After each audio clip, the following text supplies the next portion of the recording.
혹시 주민참여예산제도라고 들어봤나요?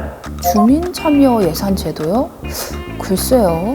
지방재정의 주권자인 주민이 직접 사업을 제안하고 예산을 편성하는 과정에 주민이 참여하는 것을 주민참여예산제도라고 합니다. 그러니까 나 혼자 알고 있기 아까운 아이디어나 일상생활 속 불편함을 개선할 수 있는 방법을 주민이 직접 제안하거나 참여하는 걸 말하는 거죠? 그렇죠.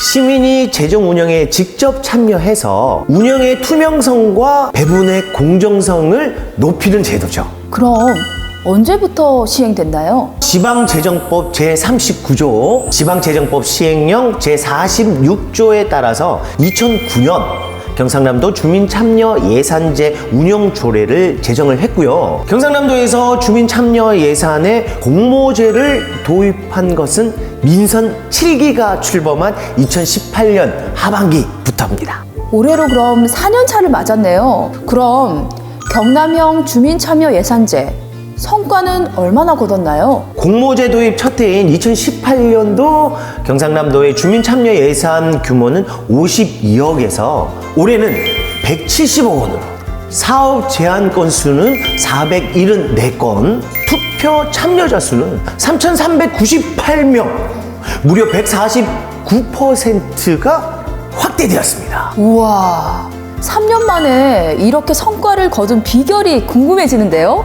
그렇다면 주민참여예산제에 공모제를 도입할 당시 담당 공무원의 이야기를 들어볼까요? 우수 지자체 벤치마킹을 시작으로 먼저 주민참여예산 통합관리 시스템을 구축하고 재정의 투명성 제고를 위해서 예산의 전 과정을 공개했고요. 도민의 실질적인 참여권을 보장하기 위해서 온라인 투표 시스템을 도입했습니다. 홍보에 특히 많은 신경을 썼습니다. 집중 공모 시기를 정해서 도민들의 관심과 참여를 집중시키고 내년도 예산 편성에 반영될 수 있도록 사업 계획을 세웠습니다.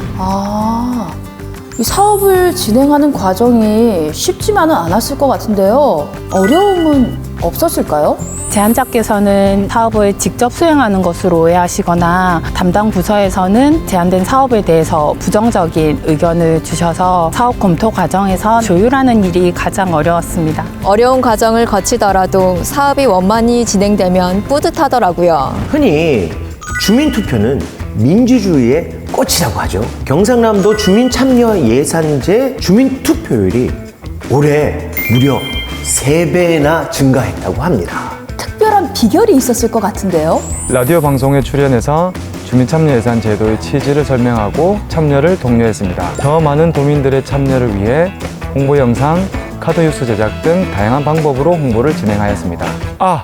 그리고 더 많은 도민들의 참여를 위해 주민참여예산위원회 부위원장님께서는 사비로 신문에 광고까지 실어주셨습니다. 주민참여예산 관련 신문방송 120여 건, 도내은행 자동화기기 1,300여 건, 그리고 각종 SNS 채널을 통한 홍보를 진행하였습니다. 또한 다양한 주민층의 참여와 의견을 청취하고자 청소년이 바라는 지역 예산 대회 개최, 2021년 도민 예산학교 운영을 통해 주민참여 예산 제도에 대한 이해를 높이고 보다 양질의 제안 사업을 기획할 수 있도록 지원하였습니다. 그럼 올 한 해 경남 도민들은 어떤 사업을 제안했고 어떤 변화를 가져왔나요? 섬마을 폐교를 활용을 해서 작은 섬도 살고 고양이도 한번 살아보자 라는 취지로 고양이 학교라는 걸 기획하고 제안을 하게 됐습니다. 안락사 위기에 처한 보호소 내의 고양이들이에요. 죽지 않고 남은 생을 좀 영위할 수 있도록 데려와서 보호소 생활을 하고 싶다였고요. 그렇게 되면 자연히 치료소도 생길 거고 좋은 기회로 좋은 사람을 만날 수 있도록 입양센터도 같이 운영하면 좋겠다. 그런 생각을 했고요. 공공형 고양이 전용 보호센터라는 그 섬마을 폐교의 새로운 활용법, 버려진 것들에게 좀 새롭게 숨결을 불어넣는 그런 계기가 조금 되었으면 좋겠다. 우리나라가 지향을 해야 될 방향이라고 생각을 합니다. 대한민국의 통령의 용어도 한 곳만 생기지 않았으면 좋겠거든요. 자리가 잡히면 각 도시에 고양이 전용 보호센터들이 만들어졌으면 좋겠다. 전체적으로 동물권, 자연권이 좀 높아지는 기폭제? 그런 게 조금 되었으면 하는 바람을 갖고 있습니다.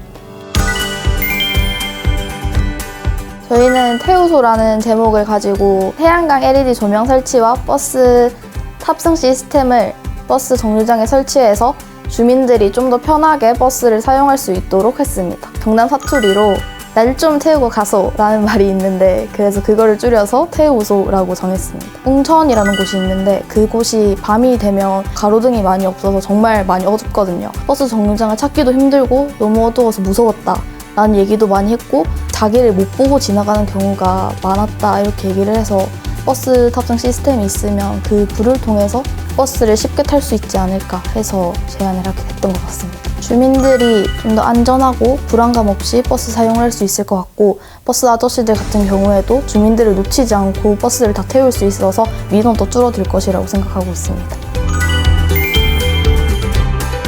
재활용품 수거 자판기를 설치해서 분리수거의 편리함과 수거율을 높이자는 시민들의 제안이 있었고 인공지능과 사물 인터넷 기술을 접목한 자동 수거 기기를 설치하였습니다. 투명 페트병과 캔을 자동 선별해서 압착하고 포인트를 적립을 해주는데 포인트는 개당 10원씩 적립이 되고 2,000점 이상 적립이 되면 현금으로 전환할 수 있습니다. 재활용품을 올바로 분리 배출하지 않으면은 뱉어내기도 하는데 이 똑똑한 분리수거 기기를 시민들이 신기해하기도 하고 또 직접 체험해보니 재밌어 하시기도 하십니다. 재활용품 올바른 분리 배출을 할 수가 있고 자원 순환에 대한 인식 개선에도 많이 도움이 될 것 같습니다. 또한 그 재활용 실천 확산에도 이제 많이 기여를 하고 그다음에 아울러 우리 미래 세대 어린이들에게는 아주 좋은 환경 교육의 장이 될 것 같습니다.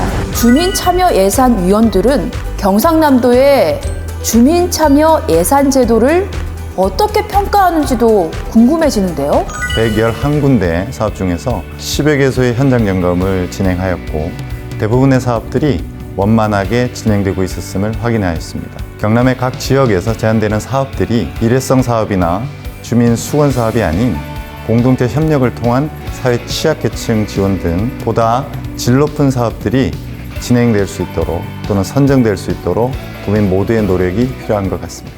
이 영상을 보고 주민참여 예산 제도에 관심을 갖게 된 분들도 많을 것 같은데요. 그렇다면 주민참여 예산 제안은 어떻게 하면 되나요? 전용 플랫폼이 구축돼 있어서 누구나 참여 가능하고요. 청소년 정책 제안 대회, 아이디어 톤 대회, 환경 정책 아이디어 톤 대회, 그리고 경남 1번가 정책 제안, 리빙랩 등 원탁 토론의 우수 제안들과도 연계가 되고 창구도 많이 늘렸으니까요. 관심 있는 도민분들도 앞으로 많이 참여해 주셨으면 좋겠습니다.